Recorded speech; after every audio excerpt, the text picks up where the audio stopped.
Hashtag opening monologue. I'm going to give you some figures. Before Brexit, we had less than 10,000 Nigerian students going to the United Kingdom for their masters. After Brexit, it went from 8,000 to 66,000. So you can see when you're in control of your visa policies and all of that, we're seeing more of a Commonwealth advantage. Yeah, these are figures from the UK High Commission in Nigeria. It was 8,000. I can actually give you the exact figures if you want. It was it was 8,000 before Brexit, and last year it was 66,000, rather 65,929. Now, if you want trade to blossom within the Commonwealth, you have to take away every possible obstacle to trade. Forbes has listed 7 Nigerians in their list of 100 richest people in the world. Dangote, Abdul Samad Rabiu. Then you have Mike Adenuga. You also have Tony Elumelu, Femi Otedola, Folorunsho Alakija. Now, if you look at these people, before Brexit, where were they getting credit? Because nobody starts a business with their own money. Mike Adenuga was very wealthy before he started Globacom. My wife worked in his bank. So we had an idea of how individually wealthy he was. But you don't start a conglomerate like Glo with your own money. What if it goes bust? You're going to lose everything. Nigerians go to the United Kingdom. They can't open a bank account. Nigerians. Yes, yes, yes, yes. I'm coming there. I'm coming there. Nigerians go to Paris. They're able to open a bank account. They go to America. They're able to open a bank account. When Adenuga needed $265 million, guess where he got it from? BNP Paribas, because he was able to go to Paris and open an account.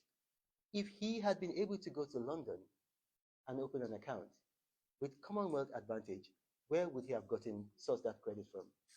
So you're hurting yourselves when you're doing this because, I mean, it's no Nigeria, for example, is one of the with all of the challenges that we've had with the All Progressive Congress, Nigeria is one of the fastest growing economies in the world. If you isolate Lagos, for example, if Lagos was a country, Lagos would be one of the fastest growing economies in the whole world, bar none. So we need to lift these obstacles, and then that Commonwealth advantage, we need to grow it from 21% to even 50%. If you allow people from the Commonwealth open bank accounts in the United Kingdom, so they have a credit score, they've got a relationship. If they want, if I want to start, if I want to, John is a former actor. If I wanted to do a Nollywood movie and I needed $1 million, I wouldn't go to BNP Paris. I wouldn't go to Bank of America. I mean, it would be natural for me to go to the United Kingdom.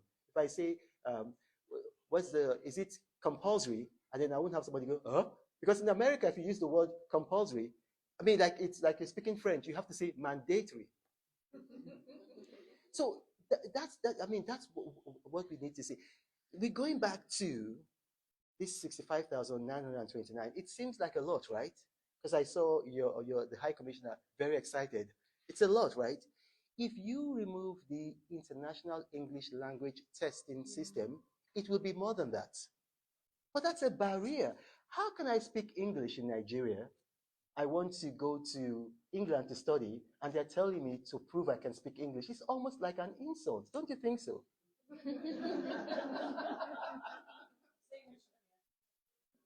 So it's almost like an insult. So remove all the barriers. You have too many barriers already.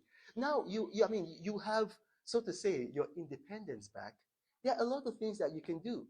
You talked about Mauritius, and sorry, it was Maldives. Incidentally, I've been there, and Singapore, and how a lot of things end in London. It's because of the Privy Council. We used to have that in Nigeria, and you know how we got rid of it? It wasn't because it was bad or because we wanted more independence. No. What happened in Nigeria is they had a trumped-up charge against Awolowo in 1963, was it? And they knew that if the case got to the Privy Council, obviously Awolowo would win. And the government said, okay, well, no, Nigeria is no longer a part of the Privy Council. And that's just what happened. So we can have the Privy Council back. So okay, it's for political matters. You just had an election in Nigeria. Now it's in the courts. So if you have to decide the election in the Privy Council, that's almost like, okay, we don't have independence. But if you say, okay, no problem, you don't have to do that. But for certain matters, let everything end in the Privy Council. And maybe the Privy Council can move from country to country. So it's not just in the United Kingdom.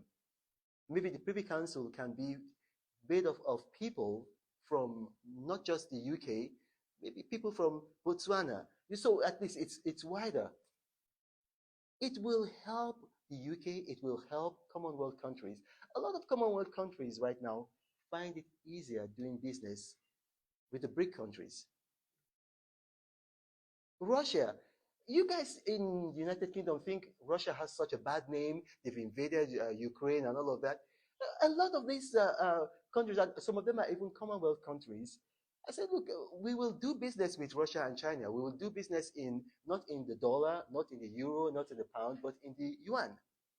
Why should it be? Because I'm not sure that the reason they are doing that is because they like Russians and Chinese better than they like. I mean, look how lovely Harriet is.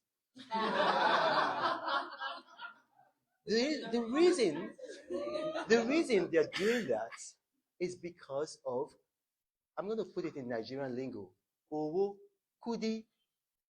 How do you call money in Ghana? Aha.